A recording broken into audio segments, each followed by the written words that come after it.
পূর্ণাঙ্গ সূরা হিসাবে হুজুরের কাছে প্রথম যে সূরাটি নাজিল হয় সেই সূরাটির নাম হচ্ছে সূরা ফাতিহা। আর এই ফাতিহার এটা গ্রন্থের প্রারম্ভিকা হিসাবে রাখা হয়েছে বলে এই সূরাটির নাম হচ্ছে আল ফাতিহা, সূরাতুল ফাতিহা অথবা ফাতিহাতুল কিতাব। যার সাহায্যে কোন জিনিসকে উদ্বোধন করা হয়, শুরু করা হয়, সেটার নাম হচ্ছে ফাতিহা। সূরা ফাতিহার একটা নাম না, বরং এর অনেকগুলি নাম আছে। সূরা ফাতিহার কম বেশি 22টি নাম পাওয়া যায়। আবার তাফসিরে রুহুল মানিতে এর 40টি নাম বলা হয়েছে। সূরা ফাতিহা অত্যন্ত ফজিলতপূর্ণ একটি সূরা, বরকতপূর্ণ সূরা। এই সূরাটির এক নাম হচ্ছে ফাতিহাতুল কিতাব, মানে হচ্ছে কোরআন কুঞ্জিকা, কোরআনের চাবি অথবা কোরআন প্রারম্ভিকা। এটাকে বলা হয়েছে উম্মুল কিতাব, কোরআনের কিতাবের মা।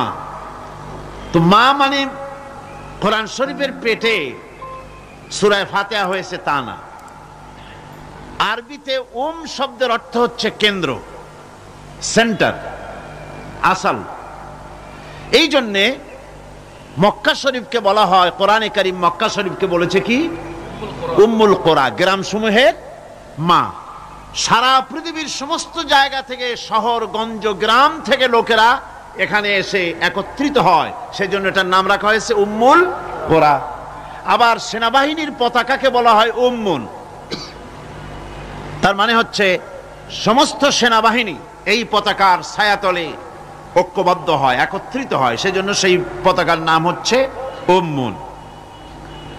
অনুরূপভাবে গোটা কোরআনে কারীমের মধ্যে যা কিছু আছে তা সূরা ফাতিহার ভিতরে কেন্দ্রীভূত করা হয়েছে বলে এটার নাম হয়েছে উম্মুল কিতাব। এটার নাম হয়েছে সূরাতুর রাস। রাস শব্দের অর্থ হচ্ছে মগজ। মগজ হচ্ছে মাথার কেন্দ্রস্থল, আর গোটা কোরআনে কারীমের কেন্দ্রস্থল হচ্ছে সূরা ফাতিহা। সূরা ফাতিহার আরেক নাম হচ্ছে সূরাতুল কানজ, অর্থাৎ খনি, খনির সূরা। তার মানে হচ্ছে জ্ঞান বিজ্ঞানের সমস্ত খনি আল্লাহ পাক সূরা ফাতিহার মধ্যে রেখে দিয়েছেন। সুবহানাল্লাহি ওয়া বিহামদিহি। এর আরেকটা নাম হচ্ছে সূরাতুল ওয়াফিয়া, অর্থাৎ পূর্ণত্ব প্রাপ্ত। এই সূরাটি হচ্ছে একমাত্র সূরা যা খণ্ডিত করে পড়া যায় না। কোরআন শরীফের যে কোনো সূরাকে অংশবিশেষ তেলাওয়াত করে নামাজ পড়তে পারেন, অংশবিশেষ পড়তে পারেন, কিন্তু সূরা ফাতিহা হচ্ছে এমন একটি সূরা যে সূরা খণ্ডিত করে পড়া যায় না। পড়তে হলে সবটাই পড়তে হবে, এজন্য এটার নাম হচ্ছে পূর্ণত্ব প্রাপ্ত। এটাকে বলা হয়েছে আসাসুল কোরআন, অর্থাৎ কোরআনের ভিত্তি। 30 পারা কোরআনের পূর্ণাঙ্গ ব্যবস্থা পেশ করা হয়েছে, তার ভিত্তি হচ্ছে সূরা ফাতিহা। এটার নাম হচ্ছে সূরাতুল হামদ, প্রশংসার সূরা। যেহেতু সূরা ফাতিহায় আল্লাহর প্রশংসা দিয়ে ভরা, এই জন্য এটার নাম হচ্ছে সূরাতুল ফাতিহা। এর আরেকটি নাম হচ্ছে সূরাতুশ শুকর, শুকর করা, কৃতজ্ঞতা প্রকাশ করার সূরা। এই সূরাটির মধ্যে মানুষ আল্লাহ পাকের অসীম অনুগ্রহের শুকরিয়া আদায় করে বলে প্রশংসার মাধ্যমে, এই জন্য এটার নাম হয়েছে সূরাতুশ শুকর। সূরাটির না আরেকটি নাম হচ্ছে সূরাতুদ দুআ। এই সূরাটি একটি দোয়া, একটি প্রার্থনা, আল্লাহ পাকের কাছে প্রার্থনা করা হয়, সেজন্য এটার নাম হচ্ছে সূরাতুদ দুআ। এর আরেকটি নাম হচ্ছে সূরাতুস সুআল, অর্থাৎ কামনা করার সূরা, আল্লাহর কাছে চাওয়ার সূরা। এই সূরায় অনেক কিছু আছে যা আল্লাহর কাছে চাওয়া হয়। এই সূরাটি, এর আরেকটি নাম হচ্ছে সূরাতুশ শিফা, অর্থাৎ প্রতিষেধক, রোগ ব্যাধি ইত্যাদি মুক্ত হওয়ার জন্য। সূরা ফাতিহা আপনারা আল্লাহর ওলিদের কাছে, ওলামাদের কাছে যে যান, পানি নিয়ে, তেল নিয়ে, কালো জিরা নিয়ে, ওনারা যা পড়ে ফু দেন, সেই গোপন কথাটা বলে দেই, সেটা হচ্ছে সূরা ফাতিহা। সূরা ফাতিহা কোন কিতাবে মুফাসসিরিন ইকরাম লিখেছেন, মুহাদ্দিসিনরা লিখেছেন যে দুরারোগ্য ব্যাধি, কোন ওষুধে ভালো হচ্ছে না, প্রতিদিন 40 বার করে সূরা ফাতিহা পড়ে পানিতে দম করে ফজরের পরে 41 দিন যদি এভাবে সেবন করে, সেই দম করা পানি দুরারোগ্য ব্যাধিও আল্লাহ পাক ভালো করে দিবেন। সুবহানাল্লাহ বিহামদি। এটা হচ্ছে সূরাতুশ শিফা। এটাকে বলা হয় সূরাতুস সালাত। নামাজ হবেই না সূরা ফাতিহা ছাড়া, নামাজ সূরা ফাতিহা ছাড়া হবে না। এই জন্য লা সালাতা লিমান লাম ইয়াকরা বিফাতিহাতিল কিতাব, হাদিস শরীফে এসেছে সূরা ফাতিহা ছাড়া নামাজ শুদ্ধ হবে না, নামাজ জায়েজ হবে না। সেই জন্য এটার নাম হচ্ছে সূরাতুস সালাত। কোরআনে কারীমের এই সূরাটি, এটাকে হযরত পীর সাহেব কেবলা একটি আয়াত তেলাওয়াত করে বলেছেন সাবউল মাসানি। এটা হচ্ছে নিত্য পাঠনীয় সপ্তবাক্য, যে 7টি বাক্যকে সব সময় পড়া লাগে। তার মানে হচ্ছে যে ব্যক্তি নামাজ পড়ে 5 ওয়াক্ত 24 ঘন্টার ভিতরে সূরা ফাতিহা একেবারে কম করেও যদি হয় তাহলে 40 বার এই সূরা 24 ঘন্টায় নামাজি ব্যক্তিকে পড়তে হয়। এই জন্য সবসময় পাঠনীয় এই সূরাটি। সূরাটি মোট অক্ষর সংখ্যা হচ্ছে 113, শব্দ সংখ্যা হচ্ছে 25টি। এটি হচ্ছে সূরা ফাতিহা, একটি রুকু, 7টি আয়াত। নাজিলের অবতীর্ণ হওয়ার স্থান হচ্ছে মক্কা আল মুকাররমা। রাসূল করিম সাল্লাল্লাহু আলাইহি ওয়াসাল্লামের মক্কি জিন্দেগিতে সূরাটি অবতীর্ণ হয়। শুরু হচ্ছে সূরা ফাতিহা। আলহামদুলিল্লাহি রাব্বিল আলামিন। সূরা ফাতিহা আমি বলি এটি যেন একটি অভিনন্দন পত্র। এটি কি? অভিনন্দন পত্র। বান্দা দিচ্ছে তার রবকে, রবের ভাষায় শেখানো অভিনন্দন পত্র বান্দা তার রবকে প্রকাশ করছেন, দিচ্ছেন। অভিনন্দন পত্রে 3টা জিনিস থাকে, আপনারা লক্ষ্য করে শুনলে বুঝতে পারবেন ইনশাআল্লাহ। একবার ভাবুন যে কত বড় কথা, 30 পারা কোরআনের মধ্যে যা আছে তার সবটা আল্লাহ পাক তার সারাংশ সূরা ফাতিহায় ঢুকাইছেন। তাহলে এটা জিনিসটা কি এটা বুঝতে হবে, এবং সেই ধরনের অন্তর নিয়ে মন নিয়ে বসতে হবে আর বুঝতে চেষ্টা করতে হবে। আমি ধীরে ধীরে আপনাদের সামনে পেশ করব ইনশাআল্লাহ, বিইজনিল্লাহ, বিমাশিয়াতিল্লাহ, বিফদলিল্লাহ। সূরা ফাতিহার মধ্যে আমি বলেছি এটা একটি অভিনন্দন পত্রের মতো। কিরকম? অভিনন্দন পত্রে 3টা জিনিস থাকে। কয়টা জিনিস থাকে? 3টা। প্রথমে থাকে প্রশংসা। অভিনন্দন পত্রে প্রথমে কি থাকে? প্রশংসা। 2 নম্বরে থাকে পরিচয়। 3 নম্বরে থাকে দাবি। 3 নম্বরে থাকে দাবি। প্রথমেই দাবি করা হয় না, এটা ঠিক না। প্রথমেই প্রশংসা। সমস্ত অভিনন্দন পত্র আপনারা দেখবেন, মন্ত্রী আসুক, প্রেসিডেন্ট আসুক, অভিনন্দন পত্র পেশ করা হয়, সুন্দর ভাষায় লেখে, হে সংগ্রামী জননায়ক, গরিবের বন্ধু, জাতির কিছু একটা, এইভাবে করে বহুত প্রশংসা করে তারপরে তার নাম খুঁজে পাওয়াই মুশকিল প্রশংসার ঠেলায়। আপনার আগমনী বার্তায় আমাদের এই চট্টগ্রামের আকাশ বাতাস মুখরিত, আবাল বৃদ্ধ বনিতা আনন্দে উদ্বেলিত, কে কি করবে দিশে করতে পারছে না, এরকম প্রশংসা। এই প্রশংসা দিয়ে তারপরে বলে আমরা চট্টগ্রাম কলেজের কর্তৃপক্ষ, আমাদের বেড়া নাই, টিন নাই, চাল নাই, ইট নাই, সিমেন্ট নাই, আমাদের এগুলি দাবি। তাহলে প্রথমে গেল প্রশংসা, 2 নম্বরে পরিচয়, 3 নম্বরে দাবি। মূলত এই ভদ্রতা প্রথমে কেউ বলে না, মন্ত্রী সাহেব চিটাগংয়ে আসছেন তো, আমাদের দাবি না মিটাইয়া ঠ্যাং আস্ত নিয়ে ঢাকা ফিরতে পারবেন না, এরকম বলে নাকি? এরকম বললে কিছুই পাওয়া যাবে না। মূলত এই যে ভদ্রতা, এই শালীনতা, এই শিষ্টাচার শিক্ষা দিয়েছে আল কোরআন। সুবহানাল্লাহ বিহামদিহি। বান্দাকে কিছু চাইতে হবে, আর চাওয়াটা শিখাইছেন কে? আল্লাহ। কে শিখিয়েছেন? বান্দাকে একটা বড় জিনিস চাইতে হবে, একটা বড় জিনিস চাইতে হবে আল্লাহর কাছে।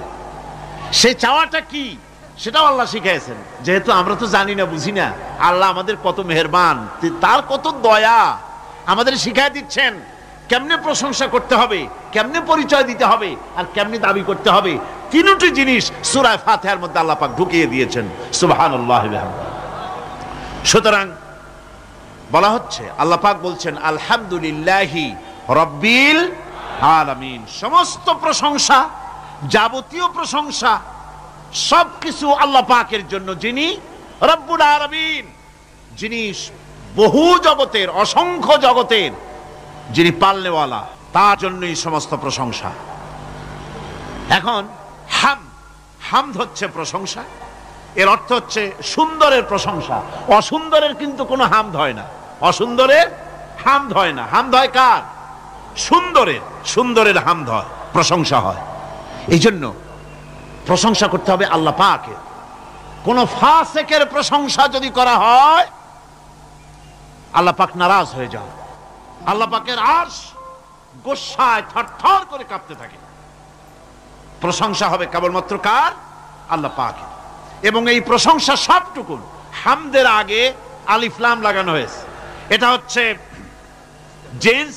জিন্স বা ইস্তিকরাক, অর্থাৎ সমস্ত বস্তুকে বোঝাবার জন্য আল শব্দকে ব্যবহার করা হয়েছে। আলহামদু, সমস্ত প্রশংসা সেই আল্লাহ পাকের, যিনি তামাম জাহানকে সৃষ্টি করেছেন এবং প্রতিপালন করেছেন। আল্লাহ রাব্বুল আলামিন বলেন, আমরা শুরু করছি সূরা ফাতিহা, অভিনন্দন পত্র দিচ্ছি। কারে দিচ্ছি? আল্লাহ পাককে দিচ্ছি। শেখানো ভাষা দিয়ে রব্বুল আলামিন বলেন, প্রশংসা করো আলহামদুলিল্লাহি রাব্বিল আলামিন।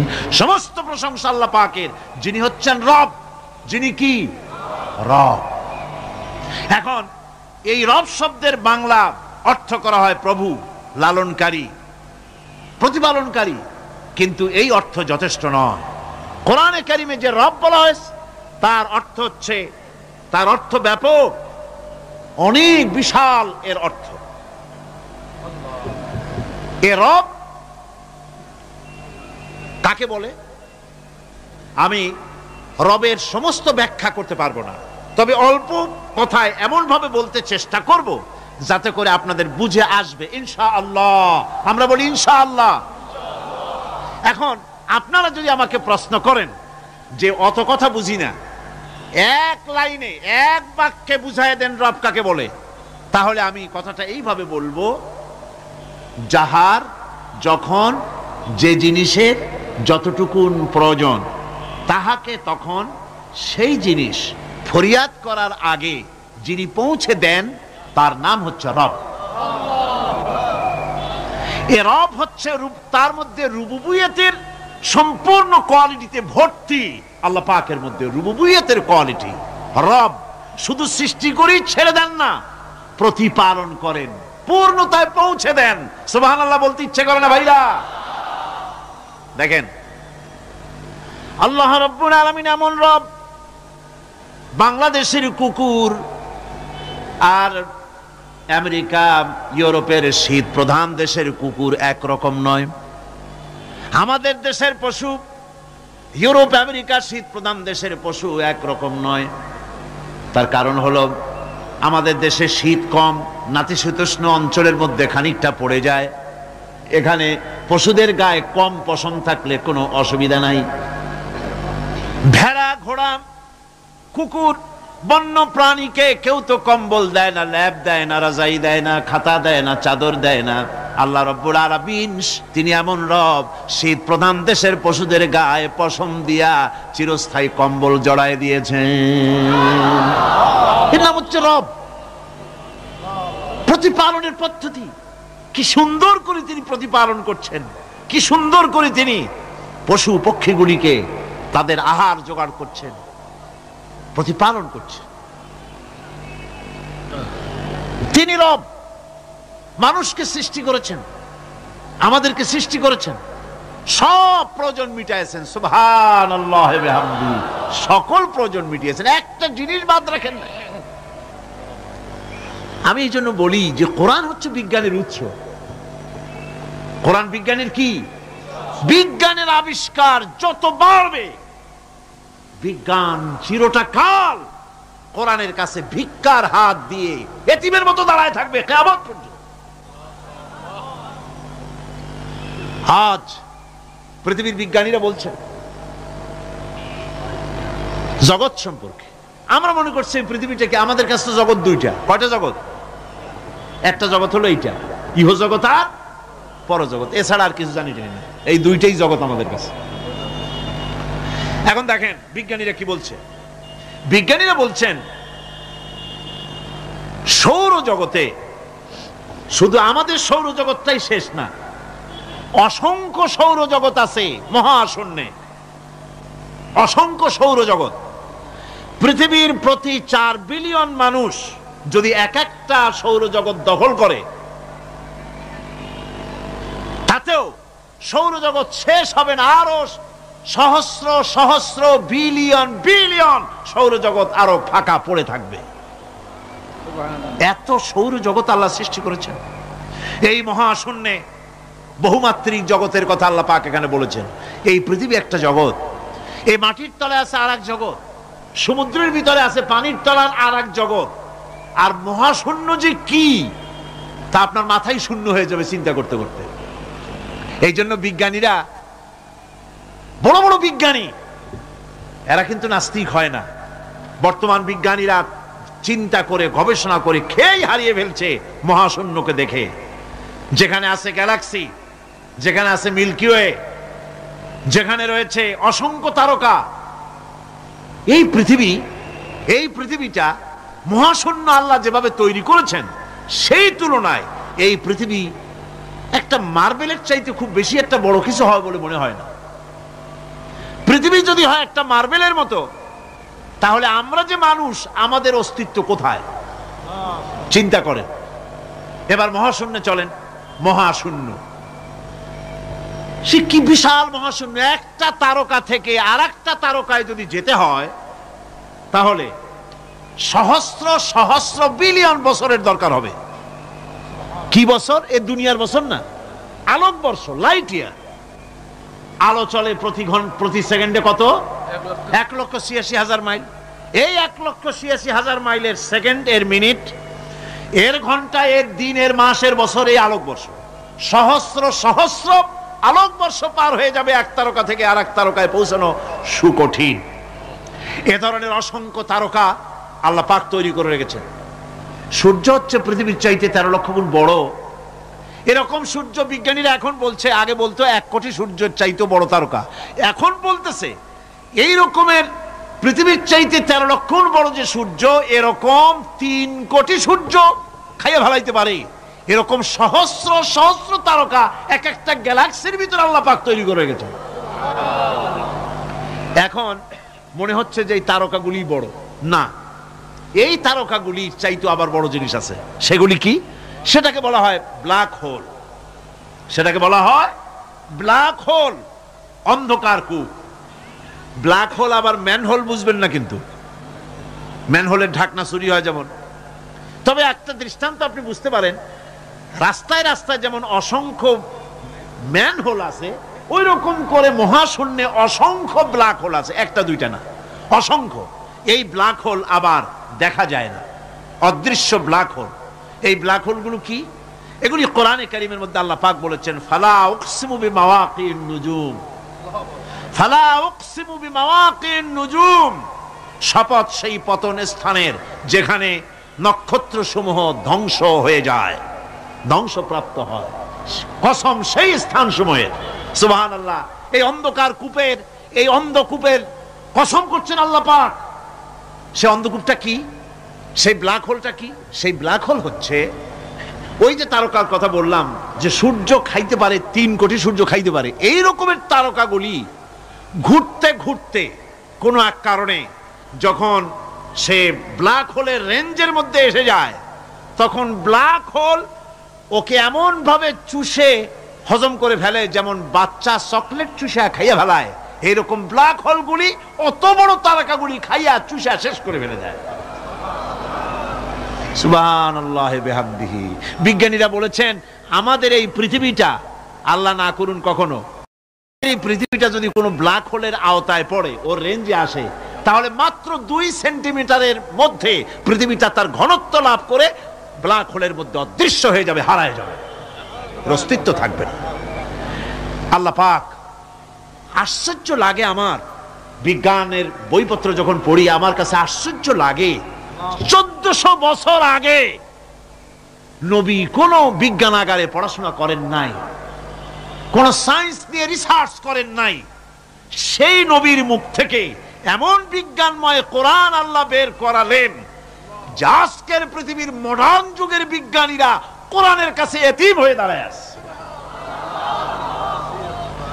পৃথিবীর কোন বিজ্ঞানী বলতে পারবে না যে কোরআনে কারিমের অমুক আয়াতটা আনসাইন্টিফিক, এটা হাদিস আমাদের বিজ্ঞানের সাথে মিল খায় না, এমন কথা বলতে পারবে না। বরং কোরআন সার্টিফাই করবে তোমার এই বক্তব্য, তোমার এই থিওরি মোস্ট আনসাইন্টিফিক, কোরআন বলবে। ওরা বলতে পারবে না যে আয়াতটা আনসাইন্টিফিক। সুতরাং কোরআন হচ্ছে মহান বিজ্ঞানময়, কোরআন হচ্ছে আল্লাহ পাকের দেওয়া এক মহান বিধান, যে কোরআনের কারণে আল্লাহ পাক আমাদেরকে হেদায়েত দান করেছেন। সুতরাং এই কোরআন হচ্ছে, কোরআনের মধ্যে যা আছে, গোটা কোরআনে যা আছে সব সূরা ফাতিহা আছে। সুবহানাল্লাহি ওয়া বিহামদিহি। আল্লাহ পাক বলছেন আলহামদুলিল্লাহি রাব্বিল আলামিন। মহব্বতের সাথে পড়েন সবাই, আলহামদুলিল্লাহি রাব্বিল আলামিন। সমস্ত প্রশংসা, যাবতীয় প্রশংসা সে আল্লাহ পাকের, যিনি তামাম জাহানের পালনেওয়ালা রব। আল্লাহ পাক তার কাছে যখন বান্দা আলহামদুলিল্লাহি রাব্বিল আলামিন বলে, তখন প্রশ্ন হয় যে তার যার প্রশংসা তুমি করছো, তোমরা করছো, তার কি আরো কোনো গুণকীর্তন আছে নাকি? আমরা বলি আর রহমানির রহিম, তিনি পরম দাতা এবং দয়ালু। রহমান এবং রহিম দুটি হচ্ছে সমঅর্থবোধক, প্রায় কাছাকাছি অর্থবোধক শব্দ। অসীম মেহেরবান এবং বিশেষ করুণাময় তিনি, যিনি রহমান এবং রহিম। রহমান রহিম আল্লাহ পাকের দুটি গুণবাচক নাম। রহমান অপেক্ষা রহিম অপেক্ষা রহমান,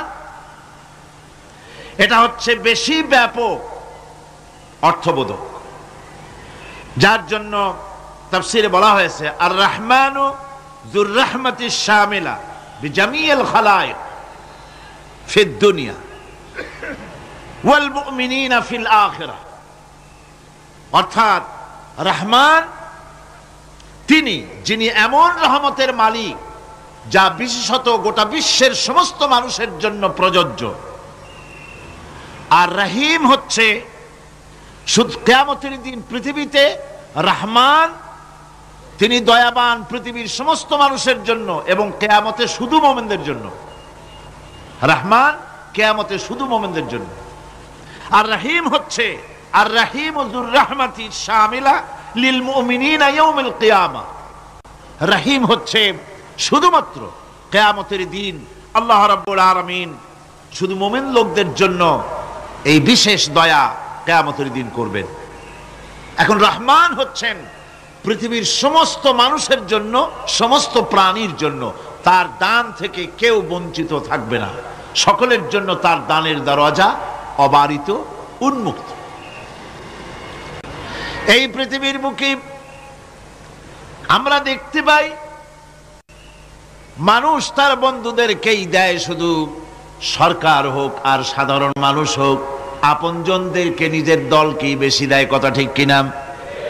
নিজের দলের প্রতি, আত্মীয় স্বজনের প্রতি স্বজন প্রিয়তা মানুষের শরীরের ভিতরে রোগ হিসাবে কাজ করে, আর এভাবে করে নিজের দল আর আত্মীয় স্বজনকে বেশি করে সুযোগ সুবিধা দেয়। শত্রুকে কেউ দেয় না, শত্রুকে কেউ ডেকে ডেকে কোনো জিনিস দিতে চায় না বা দেয় না।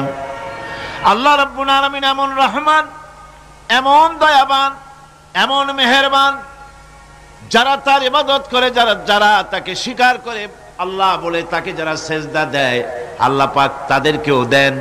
আর যারা আল্লাহকে অস্বীকার করে, আল্লাহ রাব্বুল আলামিনকে মানে না, তার গুণাবলী কি স্বীকার করে না, তার অস্তিত্ব স্বীকার করে না, তারপরেও আল্লাহ রাব্বুল আলামিন কোন নাফরমান বান্দাকেও রহমত থেকে বঞ্চিত করেন না। সে যেই হোক, বেনামাজি হোক, মুরতাদ হোক, নাস্তিক হোক, তারপরে আল্লাহর অনুগ্রহ থেকে সে বঞ্চিত থাকে না। কথা ঠিক কিনা? বরং এটাই আমরা দেখি, নামাজি, দিনদার, পরেজগার মানুষ তার বরং কম থাকে, সে বরং কম পায়। বাড়ি নাই, ঘর নাই, কলকারখানা নাই, আর নামাজ রোজা করে না, হজ যাকাত করে না, আল্লাহর সাথে বিরোধিতা করে, আল্লাহরে মানেই না, বলে দেয়ার ইজ নো গড, স্রষ্টা বলতে কেউ নাই। এই ড্রিঙ্ক অ্যান্ড বি মেরি, এই হচ্ছে তাদের থিওরি, তাদের দর্শন, তাদের ফিলসফি। এই জাতীয় লোকগুলি বরং দেখা যায় তারা ক্ষমতা পায়, বাড়ি হয়, গাড়ি হয়, কল হয়, কারখানা হয়, সম্মান পায়। এটা কেন? এর কারণ হচ্ছে আল্লাহ রাব্বুল আলামিন এই পৃথিবীর কোনো মূল্য দেন না। এই পৃথিবীর মূল্য যদি আল্লাহ পাকের কাছে একটা মশার ডানার তুল্য যদি হতো, আল্লাহ পাক বিদ্রোহীদেরকে, কাফেরদেরকে এক ঢোক পানি আল্লাহ পাক গিলতে দিতেন না। এবার চিন্তা করেন, আল্লাহর ব্যাপারে যে দৃষ্টান্তটা দেওয়া হয়েছে, দৃষ্টান্তটা কত গুরুত্বপূর্ণ। মশার ডানার তুল্য, মশার ডানার তুল্য এই পৃথিবীর দাম নাই আল্লাহর কাছে। আপনাকে যদি কেউ 10 লক্ষ মশার ডানা বহু কষ্ট করে জোগাড় করিয়া যদি কেউ দেয়, তাহলে আপনি কয় টাকা দিয়ে কিনবেন? 4 পয়সা দিয়েও একজনে বলছে 4 পয়সাও দিবে না। তাহলে বোঝেন এর কোনো মূল্য নাই। একটা মশার ডানার তুল্য মূল্য আল্লাহ পাক এই পৃথিবীর দেন না, যার কারণে অবারিত উন্মুক্ত হস্তে আল্লাহ পাক সমস্ত মানুষের জন্য, প্রাণী জগতের জন্য তিনি করুণা করেছেন সকলকে। এই করুণাময় রহমান আল্লাহ পাক, তিনি গুনাহগারদেরকে, যারা আল্লাহ পাকের ফরমাবরদারি করতেছে, তাদেরকে সকলকে আল্লাহ পাক সমানভাবে তার জিনিসগুলিকে তিনি দিয়ে দিচ্ছেন। এটা হচ্ছে রহমান। আর রহিম হচ্ছে, হাদিস শরীফে বলা হয়েছে, আর রহমানু রহমানুদ দুনিয়া ওয়াল আখিরাহ, আর রহিমু রহিমুল আখিরাহ। মুমিন রহমান তো শুধু আল্লাহ পাক দুনিয়া এবং আখিরাতের জন্য, আর রহিম শুধুমাত্র আখিরাতের জন্য। আবার কোন কোন আয়াতে বলা হয়েছে যে আল্লাহ পাক দুনিয়ার মানুষের জন্য রহিম। একটি আয়াতে ভাবে বলা হয়েছে, হুয়াল্লাযী ইউসাল্লি আলাইকুম ওয়া মালাইকাতুহু লিয়ুখরিজাকুম মিনাজ যুলুমাতি ইলান নূর ওয়া কানা বিল মুমিনিনা রহিমা। সে আল্লাহই তোমাদের প্রতি রহম করেছেন, রহমত নাজিল করেছেন, এবং তার ফেরেশতাগণ এই উদ্দেশ্যে যে তোমাদেরকে তিনি অন্ধকার থেকে আলোর দিকে বের করে নিয়ে আসবেন। আর তিনি হচ্ছেন মুমিনদের জন্য রহিম, অত্যন্ত দয়াবান। আরবি ভাষায় আর রহমান অন্তর্জগতের এমন একটি নম্র উচ্ছ্বাসিত অবস্থার প্রতি ইঙ্গিত করে, যার ফলে তার স্বতঃস্ফূর্তভাবে নিজের থেকেই মহানুভবতা এবং প্রীতি ও মহব্বতের ইচ্ছার বহির্প্রকাশ ঘটে। তাই রহমতের মধ্যে আছে স্নেহ, আছে প্রীতি, আছে অনুগ্রহ। আল্লাহ পাকের রহমতটা কি জিনিস? সেটা হচ্ছে রাহমাতি ওয়াসিআত কুল্লা শাই। আমার রহমত দিয়ে সমস্ত জিনিসকে ঢেকে রাখা হয়েছে। প্রত্যেকটি জিনিসের ভিতরে আল্লাহ পাকের রহমত রয়েছে। রহমত ছাড়া এই পৃথিবীতে মানুষের চলার কোনো পথ নাই।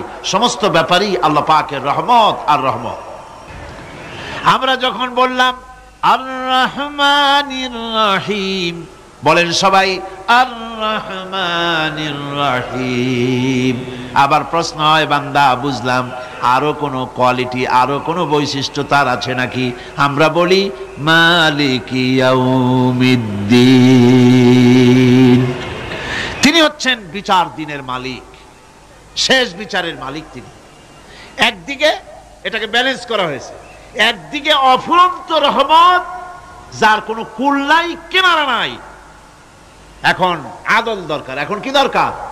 আদল, ইনসাফ দরকার। আল্লাহ পাক একদিকে অফুরন্ত রহমত আর নিয়ামত দিয়ে পৃথিবীকে ছেড়ে রেখেছেন, অপর দিকে বলেছেন আমি হচ্ছি বিচার দিনের মালিক, সেদিন আমি বিচার করব। সেই বিচারের ভিতরে কোনো পক্ষপাতিত্ব থাকবে না, হবে না। সেখানে তিনি হবেন হাকামুল হাকিমিন, ওইটা হবে সুপ্রিম কোর্টের সুপ্রিম কোর্ট। সেই পরকালে, সেই কিয়ামতের মাঠে আপনাকে আমাকে সকলকে উপস্থিত হতে হবে, নাকি হবে না? সবাইকে উঠতে হবে। এই দিন শব্দটি কোরআনে কারিমে বহু জায়গায় বলা হয়েছে এবং বিভিন্ন অর্থে ব্যবহার করা হয়েছে। যেমন দিন শব্দের অর্থ প্রভাব, প্রতিপত্তি, আধিপত্য, ইতাআত, বন্দিগি, দাসত্ব, আনুগত্য, নীতি, পথ, পন্থা, হিসাব, ফায়সালা, প্রতিদান, প্রতিফল, এরকম অনেক অর্থ, অনেক অর্থে দিন শব্দ কোরআনে কারিমের মধ্যে ব্যবহৃত হয়েছে। কিন্তু এখানে মালিক ইয়াউমিদ্দিন, এই দিন এখানে ব্যবহার করা হয়েছে প্রতিফল অর্থে। প্রতিফলের দিন, যেদিন প্রতিফল দেওয়া হবে, তিনি হচ্ছেন সেই দিবসের অধিপতি, সেই দিবসের মালিক। সূরা ইনফিতারে আল্লাহ পাক বলছেন ওয়ামা আদরাকা মা ইয়াউমুদ্দিন সুম্মা মা আদরাকা মা ইয়াউমুদ্দিন। বিচারের দিনটি কি তা তোমাকে কে জানালো? আবার জিজ্ঞেস করছি, তোমাকে কে জানালো বিচারের দিনটা কি? আল্লাহ পাক জবাবে বলছেন বিচারের দিনটা হচ্ছে ইয়াউমা লা তামলিকু নাফসুন লিনাফসিন শাইআন ওয়াল আমরু ইয়াউমা ইযিন লিল্লাহ। বিচারের দিন হচ্ছে এমন দিন যেদিন কেউ নিজেকে রক্ষা করতে পারবে না, কারো থেকে কেউ নিজেকে রক্ষা করতে পারবে না, নিজেকে কেউ নিজের জন্য কাউকে সাহায্যকারী পাবে না। আর সমগ্র ব্যাপারটি নিরঙ্কুশ ভাবে আল্লাহ রাব্বুল আলামিনের হাতে থাকবে। সেই দিনটার নাম কিয়ামত, সেটার নাম পরকাল, সেটার নাম হচ্ছে বিচারের দিন। যেদিন কর্তৃত্ব হবে কেবলমাত্র কার? আল্লাহ পাক। সেই দিনটা হচ্ছে কর্মফল পাওয়ার দিন। লাহা মা কাসাবাত ওয়া আলাইহা মাকতাসাবাত। প্রত্যেক মানুষই সে উপার্জন অনুসারে সেখানে ফল পাবে। যেমন কর্ম তেমন ফল পাবে, ব্যক্তি হিসাবে পাবে, দল হিসাবে পাবে। তিলকা উম্মাতুন ক্বাদ খালাত লাহা মা কাসাবাত ওয়া লাকুম মা কাসাবতুম ওয়া লা তুসআলুনা আম্মা ইয়ামালুন। প্রত্যেক মানুষই তার উপার্জন অনুসারে ফল পাবে। যা সে পাবে তা নিজের উপার্জন ছাড়া আর কিছুই না, আর যে ফল পাবে সেটাও তার উপার্জন।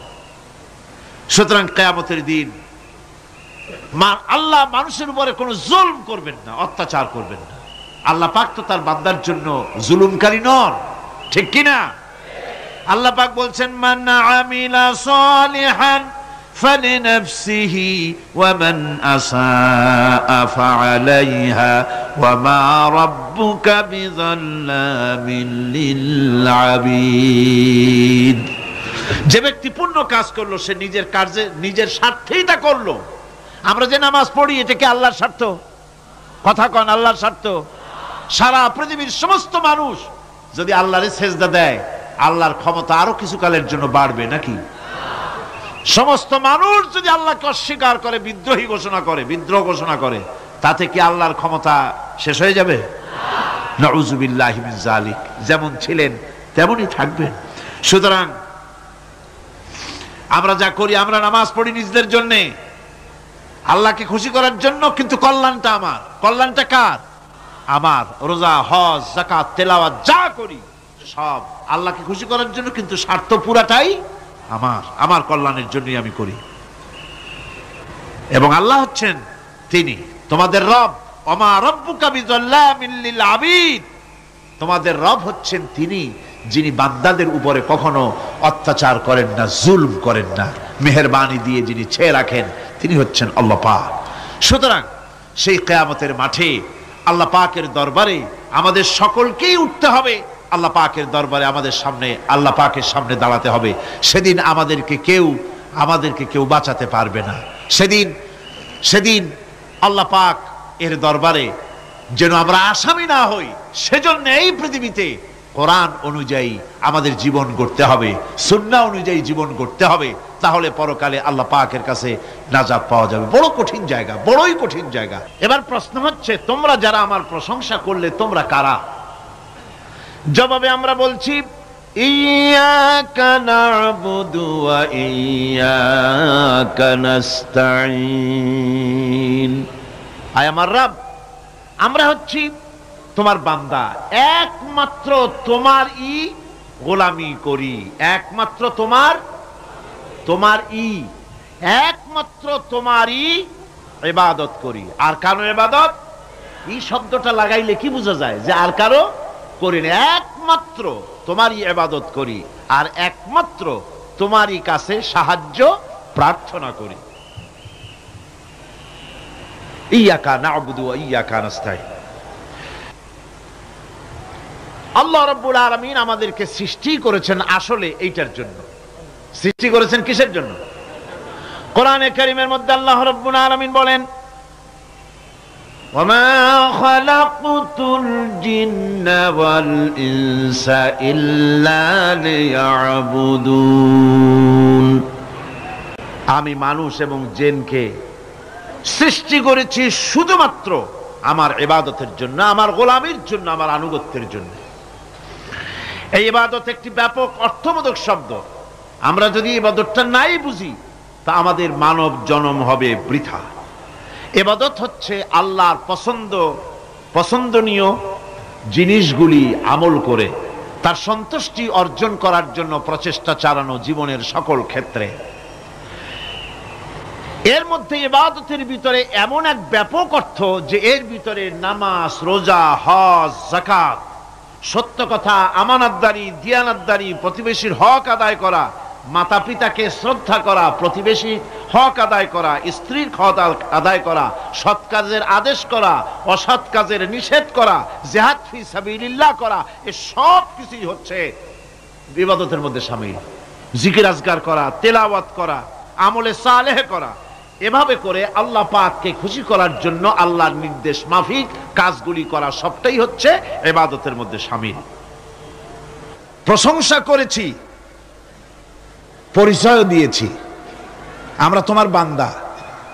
এবার প্রশ্ন হচ্ছে, চাও কি? পরিচয় তো শুনলাম, চাও কি? আল্লাহ রাব্বুল আলামিন আমাদেরকে শিখায় দিলেন, কত বড় মেহেরবান তিনি, কত দয়ালু তিনি। তার কাছে চাওয়ার ভাষাটাও তিনি আমাদের শিখাই দিলেন। জনগণ সুবহানাল্লাহ। রব্বুল আলামিন আমাদের শিখালেন, এভাবে চাও, ইহদিনাস সিরাতাল মুস্তাকিম সিরাতাল্লাযীনা আন'আমতা আলাইহিম গায়রিল মাগদুবি আলাইহিম ওয়ালাদ-দাল্লিন। হায় আল্লাহ, ইহদিনাস সিরাতাল মুস্তাকিম, একটা রাস্তা চাই, সহজ সরল সঠিক একটি পথ চাই তোমার কাছে। সেই পথটা চাই যে পথ হচ্ছে নিয়ামত প্রাপ্তদের, অভিশপ্ত এবং পথভ্রষ্টদের পথ নয়। যে পথ নিয়ামত প্রাপ্তদের, ওই ধরনের একটা পথ আমরা চাই। পথ দেখাবার মালিককে কোরআনে কারীম বলছে, আল্লাহ রাব্বুল আলামিন বলেন, ওয়া আলাল্লাহি কাসদুস সাবিলি ওয়া মিনহা জাইরুন ওয়ালাউ শাআ লাহাদাকুম আজমাইন। ওয়া আলাল্লাহি কাসদুস সাবিল, সোজা রাস্তা বলে দেওয়ার দায়িত্ব আমি আল্লাহর। সোজা রাস্তা বলে দেওয়ার দায়িত্ব কার? তিনি বলছেন, বলার দায়িত্ব আমার, সোজা রাস্তাটা আমি বলে দেব। আল্লাহ রাব্বুল আলামিনের কাছে বান্দা যখন রাস্তার দাবি করলো, সোজা পথ চাই, সহজ পথ একটা তোমার কাছে চাই, রব্বুল আলামিন সূরা ফাতিহার 7টা আয়াতের এই অভিনন্দন পত্রের জবাবে 30 পারা কোরআন শরীফ আল্লাহ পাক বান্দারে দান করে দিলেন। জবাবে বলে দিলেন ওয়া আনিবুদুনি হাযা সিরাতুম মুস্তাকিম। সোজা রাস্তাটা হলো আমার আনুগত্য, আমার গোলামি, আমার দাসত্ব, এটাই হলো সোজা রাস্তা। এই সোজা রাস্তাটা আমি বলবো। রাস্তা তো অনেক হতে পারে, কিন্তু সোজা রাস্তা বলে দেওয়ার দায়িত্ব কার? আল্লাহ পাকের। দেখেন এই যে বিশাল মাহফিল, এই মাহফিলে যত লোক আসছে সব লোক কি একমতের, এক চিন্তার, এক আদর্শের? না। এই কয়েক লক্ষ জনতার ভেতরে হাজারো মতের লোক আছে, হাজারো চিন্তার লোক আছে, হাজারো আদর্শের লোক আছে। সব আদর্শ, সব চিন্তা, সব কি ঠিক? সবটাই কি নির্ভুল? না, সঠিক নির্ভুল একটা। কয়টা হয়? একটাই হয় মাত্র। এই জন্য আমি দৃষ্টান্ত দিতে গিয়ে বলি, অঙ্ক পরীক্ষা যেদিন হয়, ছেলেরা অঙ্ক পরীক্ষা যেদিন দেয়, সেই অঙ্ক পরীক্ষা দিতে গিয়ে অঙ্ক যারা ভুল করে তাদের ফলাফল কয় রকম হয় বলেন? হ্যাঁ, অনেক রকম হয়। আর যাদের অঙ্ক যাদের ঠিক হয় তাদের ফলাফল কয় রকম? একরকম। তার অর্থ কি? তার অর্থ হলো ভুলের পথ অনেক আর হকের পথ, বাতিলের পথ অনেক, ভুলের পথ অনেক, সঠিক এবং হক যেটা তার পথ হচ্ছে মাত্র একটা। এই জন্যে আল্লাহ রাব্বুল আলামিন তিনি সোজা রাস্তা বলে দেওয়ার দায়িত্বটা নিয়েছেন। কোরআন বলছে প্রত্যেকটি সৃষ্টির শুরু হতে শেষ পর্যন্ত 4টা স্তর পার হতে হয়। তার সর্বশেষ স্তর হলো হেদায়াত। 4টে স্তর পার হওয়ার সর্বশেষ স্তর হচ্ছে হেদায়াত। আল্লাযী খালাকা ফাসাওয়া ওয়াল্লাযী কদ্দারা ফাহাদা। তিনি সকল বস্তুকে সৃষ্টি করেন এবং তারপর তার পরিমাপ, তার কর্মপথ, তার হেদায়েত তিনি দিয়ে দেন। তার মানে হচ্ছে তিনি সৃষ্টি করেন, সামঞ্জস্য রাখেন, পরিমাপটা ঠিক করেন এবং পথের নির্দেশ দেন। সৃষ্টি করেই ছেড়ে দেন না, তার হেদায়েত দিয়ে দেন, তার পরিমাপটা ঠিক করেন, সামঞ্জস্য করেন। কিরকম? দেখুন, আপনি যখন দাঁড়ান তখন আপনার পায়ের উপরে হাঁটু থেকে হাঁটুর নিচের যে অংশটা পা পর্যন্ত, ওইটাকে কি কয়? পা, নলা। এই তো ঠিক বলছেন, নলা। আপনারা আমাকে সাহায্য করবেন যেখানে আমি আটকে যাই। নলা। এই নলাটা পায়ের সেন্টারে যদি রাখা হতো, বোঝেন ভালো করে, পায়ের সেন্টারে এই জায়গাটা, এটা ধরুন পা, এই জায়গাটায় যদি হতো পায়ের নলাটা, হয় সিটায় পড়তেন না হয় ফুটোয় পড়তেন। আল্লাহ পাক বলছেন শুধু সৃষ্টি করি না, সামঞ্জস্য এবং পরিমাপ ঠিক করি। মাপ মতো পাটা সামনে গোড়ালির কাছে নলাটা বসায় দেওয়া হয়েছে যাতে আপনি চিত না হন, বুটো হয়ে না পড়েন। সুবহানাল্লাহ কইতে ইচ্ছা করে না? এই নলাটা যদি আঙ্গুলের দিকে আসতো আর পাটা যদি পিছনের দিকে বেশি অংশ থাকতো, যতই সামনে হাঁটতেন ততই পিছনে চলে যেতেন। ভূত নাকি, ভূতের পা থাকে নাকি পিছনের দিকে, বলে লোকেরা, আমি দেখি টিকি নেই। ভূত নাকি সামনে আগাতে গেলে পিছনে চলে যায়। এ পায়ের সামঞ্জস্যটা, অনেক কথা বলবো না, 2-1টা দৃষ্টান্ত দেবো, তাতেই বুঝে ফেলবেন। আল্লাহ পাক বলেন শুধু সৃষ্টিই করি না, তার সামঞ্জস্য এবং পরিমাপকে ঠিক করে দেই। মুরগির বাচ্চা ডিমের থেকে বেরোয়, তারে যদি ওর মায়ের শুদ্ধ যদি আপনি ফালায় দেন, পানির মধ্যে ডুবে মরে যাবে। আর ওর মার চিৎকারের চোটে সারা গ্রামের মানুষ এক জায়গায় হবে। আর হাঁসের ডিম থেকে বাচ্চা বেরোলে সেই বাচ্চা আর মা বাবা দুজনকেই ফালায় দেন পানির মধ্যে, সাঁতরায় উঠে আসবে। ঠিক কিনা? কে শিখালো সাঁতার? কে শিখালো? শুধু সৃষ্টি করেন না, আল্লাহ পাক সৃষ্টি করেন, সামঞ্জস্য এবং পরিমাপকে ঠিক করেন এবং তাকে পথের নির্দেশ দেন। এটা হলো সর্বশেষ। সৃষ্টি করে ছেড়ে দেন না। যেমন কোরআনে কারিমে হযরত ইব্রাহিম আলাইহিস সালাম তিনি তার সম্প্রদায়ের সাথে যে কথোপকথন করেছিলেন, বিষয়টি আল্লাহ পাক কোরআনে কারিমের মধ্যে কোট করে দিলেন। এই হেদায়েতের বিষয় সেখানে আছে বলে আল্লাহ পাক বিষয়টা কোরআনে জায়গা করে দিলেন। وَإِذْ قَالَ إِبْرَاهِيمُ لِأَبِيهِ وَقَوْمِهِ إِنَّنِي بَرَاءٌ مِّمَّا تَعْبُدُونَ إِلَّا الَّذِي فَطَرَنِي فَإِنَّهُ سَيَهْدِينِ। ইব্রাহিম আলাইহিস সালাম তার পিতা এবং তার গোত্রকে বললেন, তার সম্প্রদায়ের লোকদেরকে, নিঃসন্দেহে আমি মুক্ত, আমি পবিত্র।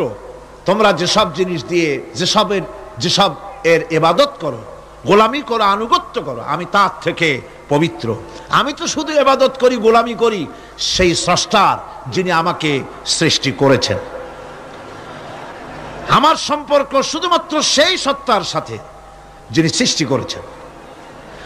আল্লাযী খালাকানি ফাহুয়া ইয়াহদিন, যিনি আমাকে সৃষ্টি করে শুধু সৃষ্টি করেন নাই, আমাকে হেদায়েত দিয়েছেন, আমাকে পথের দিশা দিয়েছেন।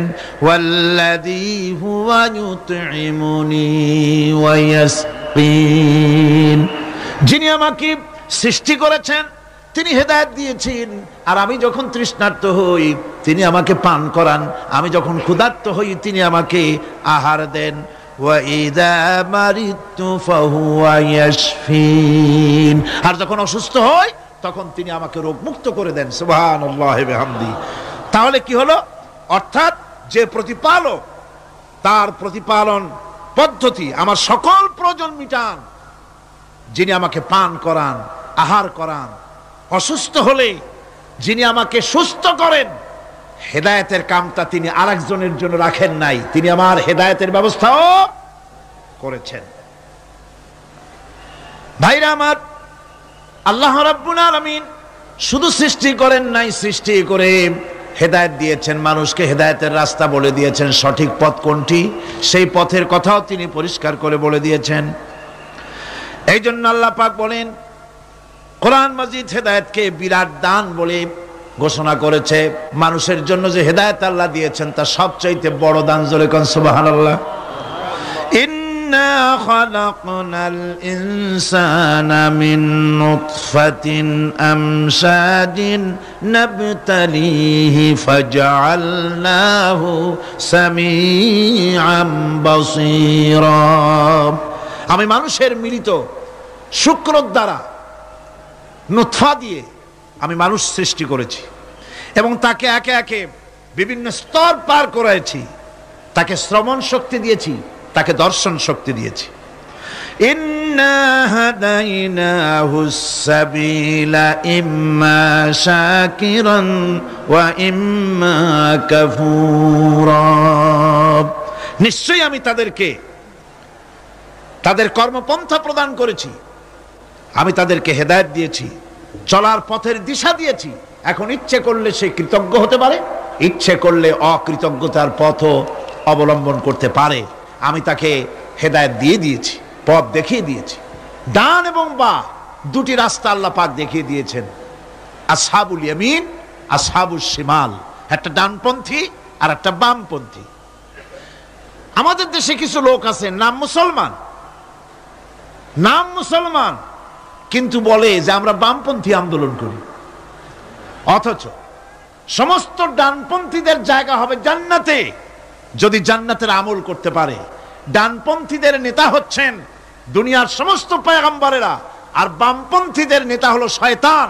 বামপন্থীদের নিয়ে শয়তান যাবে কিয়ামতে জাহান্নামে। আল্লাহ পাক রাস্তা বলে দিয়েছে। আল্লাহ রাব্বুল আলামিন বলেন, আলাম নাজআল লাহু আইনাইনি ওয়া লিসানান ওয়া শাফাতাইন ওয়া হাদাইনাহুন নাজদাইন। আমি কি তোমাদের দুটি চক্ষু দেই নাই, দেখার জন্য দুটো চোখ দেই নাই? আমি কি তোমাদেরকে কথা বলার জন্য দুটো ঠোঁট দেই নাই? এরপরে আমি কি তোমাদেরকে ভালো মন্দ বোঝার জন্য আমি কি হেদায়েত দেইনি? ভালো মন্দ সবটা বোঝার জন্য আমি তোমাদেরকে হেদায়েত দিয়েছি। সুতরাং এই হেদায়েতের রাস্তা ছেড়ে দিয়ে তোমরা নিজেদেরকে গোমরাহির মধ্যে ডুবিয়ে দিও না। আমার দেওয়া হেদায়েতের রাস্তায় নিজেদেরকে পরিচালিত করার জন্য প্রচেষ্টা করো।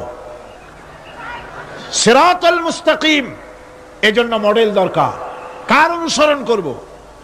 আল্লাহ পাক শিখায় দিলেন সিরাতাল্লাযীনা আন'আমতা আলাইহিম। পড়েন সবাই, সিরাতাল্লাযীনা আন'আমতা আলাইহিম গায়রিল মাগদুবি আলাইহিম ওয়ালাদ-দাল্লিন। আয় আল্লাহ, অনুগ্রহপ্রাপ্ত দল, সেই রাস্তা, অনুগ্রহপ্রাপ্তদের রাস্তা চাই। তোমার মনোনীত ব্যক্তি, অনুগ্রহপ্রাপ্ত যারা, তাদের পথ অনুসরণ করতে চায়। এই অনুগ্রহপ্রাপ্ত দল কারা, সে কথা কোরআন শরীফে বলা হয়েছে। আল্লাহ রাব্বুল আলামিন বলেন, ওয়ামান ইউতি'িল্লাহা ওয়ার রাসূল ফাউলাইকা মা'আল্লাযীনা আন'আমাল্লাহু আলাইহিম মিনান নাবিয়্যিনা ওয়াস-সিদ্দীকিন ওয়াশ-শুহাদা'a ওয়াস-সালিহিন ওয়া হাসুনা উলাইকা রাফীকা। আর যে ব্যক্তি আল্লাহ এবং রাসূলের আনুগত্য স্বীকার করলো, নিঃসন্দেহে সে অনুগ্রহপ্রাপ্তদের সঙ্গী হলো। সেই অনুগ্রহপ্রাপ্ত কারা? নবীয়িন। 4 শ্রেণীর লোক। কয় শ্রেণী? বলেন সবাই, কয় শ্রেণী? নবীয়িন, সিদ্দিকিন, শুহাদা, সালিহিন। এই 4 শ্রেণীর লোক হচ্ছে আল্লাহ পাকের অনুগ্রহপ্রাপ্ত লোক। কোন আলহামদুলিল্লাহ। এরাই হলো অনুগ্রহপ্রাপ্ত দল। এখন নবী কারা? নবী হচ্ছেন যারা নাকি আল্লাহ পাকের কাছ থেকে ওহী প্রাপ্ত হয়েছেন, নিখিল মানুষের চিরন্তন শান্তি এবং কল্যাণের জন্য আল্লাহ পাকের নিকট থেকে সত্যের বিধান লাভ করেছেন। তারাই হচ্ছেন নবী, যারা আল্লাহ পাকের কাছ থেকে ওহী প্রাপ্ত হয়েছেন। আর নবীরা হচ্ছেন মাসুম, নবীরা হচ্ছে বেগুনাহ। নবীদের কোনো ভুল নাই, নবীদের কোনো গুনাহ নাই। কোন সুবহানাল্লাহ। এই পৃথিবীর মধ্যে সুপার কোয়ালিটির মানুষ, সর্বশ্রেষ্ঠ মানুষ কারা? নবীরা। সর্বশ্রেষ্ঠ মানুষ কারা? এখানে আবার এক শ্রেণীর লোকেরা বলে যে নবীরে মানুষ কওয়া যাবে না। আছেন এমন লোক, নবীরে মানুষ কওয়া যাবে না। কেন? কেন? নবীর সম্মান কত। আচ্ছা, নবীরে মানুষ বলবো না তো বলবোটা কি? নবীরা কি ফেরেশতা? যদি ফেরেশতা বলি তাহলে কি নবীদের মর্যাদা বাড়ানো হলো? বলেন আপনারা, বাড়ানো হলো?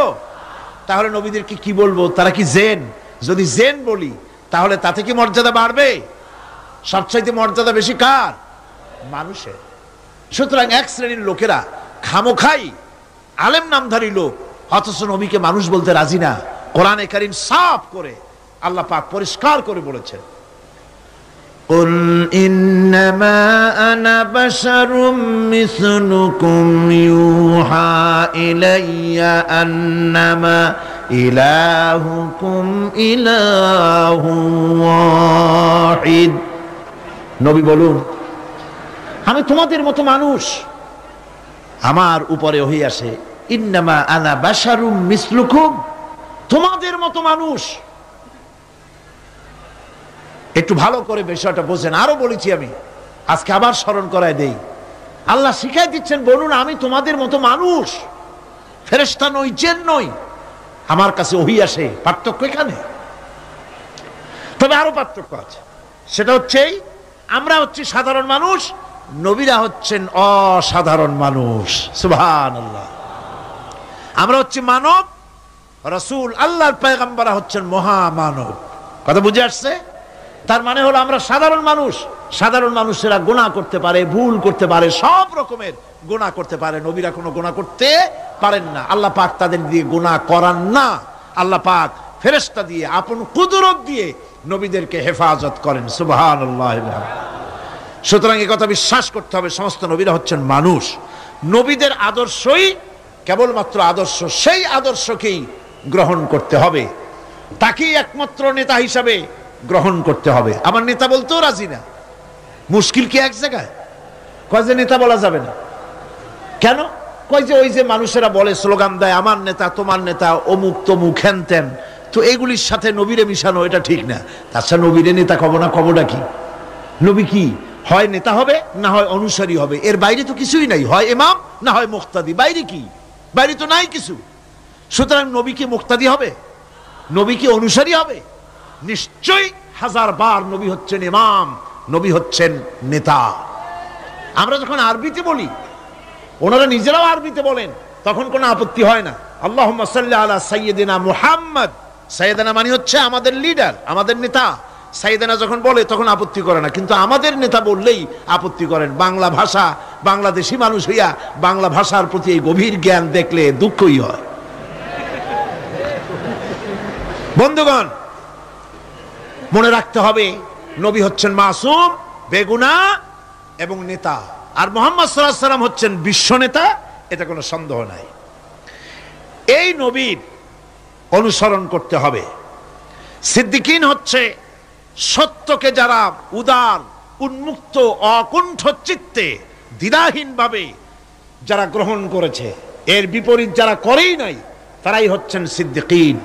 হযরতে, যেমন একটা দৃষ্টান্ত, হযরতে আবু বকর সিদ্দিক রাদিয়াল্লাহু তাআলা আনহু, মেরাজ থেকে হুজুর ফিরে এসেছেন সকাল বেলায়, ফজরের নামাজ পড়ে বসেছেন কাবা শরীফে, তিনি বসে আছেন। তো তখন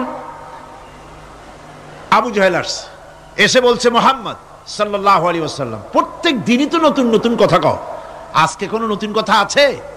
হুজুর বলেন, হ্যাঁ নতুন কথা আছে। কি?